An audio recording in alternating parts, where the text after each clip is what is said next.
அனைவருக்கும் வணக்கம். மார்கழி மாதம் 14வது நாள் 14வது பாசுரம். உங்கள் புழக்கடை தோட்டத்து. இந்த பாடலிலே ஆண்டாள் நாச்சியார் மிக அழகான ஒரு காட்சியை நமக்கு பதிவு செய்கிறார்.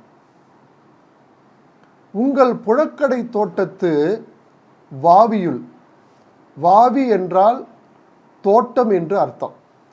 புழக்கடை தோட்டத்து வாவியுள். வாவினா குளம், அதாவது தோட்டத்தில் இருக்கக்கூடிய குளம். புழக்கடை என்றால் உங்கள் வீட்டுக்கு பின்னால் இருக்கிற கொல்லப்புறம்.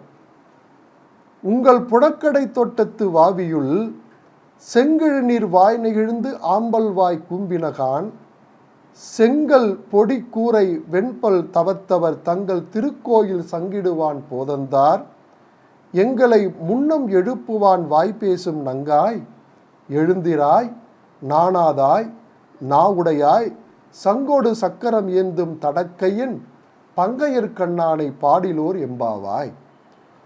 ஏ பெண்ணே, இவ தூங்கிட்டு இருக்கா இல்லையா? தோழிமார்கள் எல்லாம் அவளுடைய முற்றத்தில் காத்துட்டு இருக்காங்க. மார்கழி மாதம் விடியற்காலை நேரம், பனி பொழிகின்ற நேரம், குளிர் அப்படியே வாட்டுகிறது. என்னென்னமோ சொல்லி பார்க்குறாங்க. உன் கள்ளம் தவிர என்று சென்ற பாடலிலே ஆண்டாள் அந்த பெண்ணை பார்த்து கூறுகிறாள். ஆனால் அவள் எழுந்திருக்க மாட்டேங்கிறாள். இன்னும் அப்படியே படுத்து நல்லா உறங்கிட்டு இருக்கிறாள்.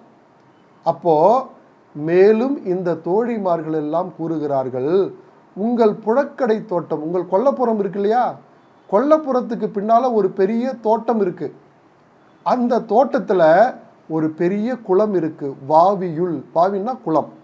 அதில் செங்கழு நீர் வாய் நெகிழ்ந்து ஆம்பல் வாய் கூம்பினகான். அதாவது ஆம்பல் பூக்கள் நிலவை பார்த்தால் மலரும். ஆம்பல் பூக்கள் மாலை நேரத்திலே மலர்ந்து காலை நேரத்திலே கூம்பிவிடும். செங்கழு நீர் பூக்கள் எல்லாம் காலை நேரத்திலே மலர்ந்து மாலை நேரத்திலே கூம்பிவிடும். இவள் ரொம்ப ஆண்டாள் அழகாக பதிவு செய்கிறாள். செங்கழு நீர் வாய் நெகிழ்ந்து. செங்கழு நீர் பூக்கள் எல்லாம் அந்த குளத்தில் நிறைய இருக்கு.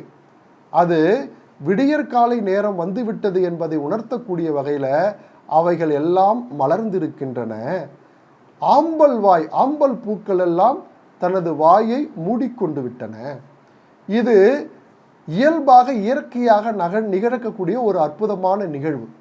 எப்படி ஆண்டாள் இயற்கையை நேசித்திருக்கிறாள் என்பதற்கு இந்த ஒரு பாடலே போதும். அழகாக அந்த தோட்டத்துக்குள்ளே இருக்கிற குளத்தில் செங்கழு நீர் பூக்கள் எல்லாம் விடியற்காலை வந்துவிட்டது, அழகாக மலர்ந்திருக்கின்றன. ஆம்பல் பூக்கள் எல்லாம் இரவு நேரத்தில் தான் மலரும். எனவே பொழுது புலர்ந்து விட்டது, அவைகளெல்லாம் கூம்பி விட்டன. செங்கல் பொடி கூரை, அதாவது செங்கல் என்றால் காவி நிறமுடைய ஆடையை அணிந்திருக்கக்கூடிய தவசிகள், யோகிகள்.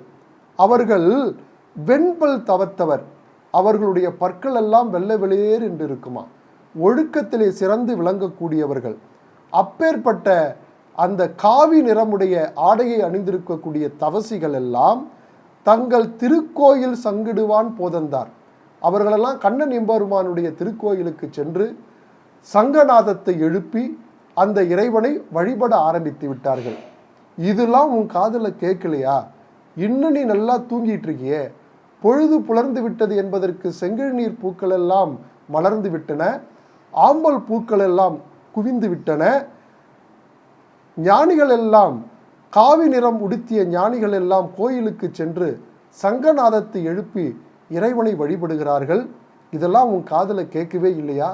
இன்னும் நல்லா படுத்து உறங்குகிறாயே. எங்களை முன்னம் எழுப்புவான் வாய் பேசும் நங்காய். நீ நேற்று என்ன சொன்ன? நாம் எல்லாம் ஒன்றா கூடி மாலை நேரத்தில் பேசும்போது, நீங்கள் எல்லாரும் தயாராக இருங்க, நான் உங்களை முன்கூட்டியே எழுப்புகிறேன், கரெக்டாக 4 மணிக்கெலாம் உங்களை நான் எழுப்புகிறேன், அப்படி தானே நீ சொன்ன? எங்களை முன்னம் எழுப்புவான் வாய் பேசும். பயங்கரமாக வாய் பேசுன நீ. நீங்கள் எல்லாரும் தூங்குங்கப்பா, நான் உங்களை ஒவ்வொரு வீட்டாக கதவை தட்டி உங்களை எழுப்புகிறேன் என்று நீ சொன்னாயே. இப்போ என்ன ஆச்சு? நாங்கள் உன்னை எழுப்பிட்டு இருக்கிறோம், நீ நல்லா படுத்து தூங்கிட்டு இருக்கிற. எனவே எங்களை முன்னும் எழுப்புவான் வாய் பேசும் நங்காய். வாய் பேசின, வாய் சவடால் விட்ட, நான் எழுப்புறேன் பாரு உங்களை என்றெல்லாம் வாய் பேசினாயே. இப்போ என்ன ஆச்சு? நாங்கள் உன்னை எழுப்பிட்டு இருக்கோம், நீ நல்லா படுத்து கொரட்டை விட்டு தூங்கிட்டு இருக்கிற. எனவே எங்களை முன்னம் எழுப்புவான் வாய் பேசும் நங்காய். ஏ பெண்ணே எழுந்திராய், நாங்கள் உன்னை எழுப்பிட்டு இருக்கிறோமே, இதெல்லாம் உன் காதில் கேட்கலையா? எழுந்திராய், நானாதாய் நாவுடையாய். உனக்கு வெக்கம்ன்றதே கிடையாதா?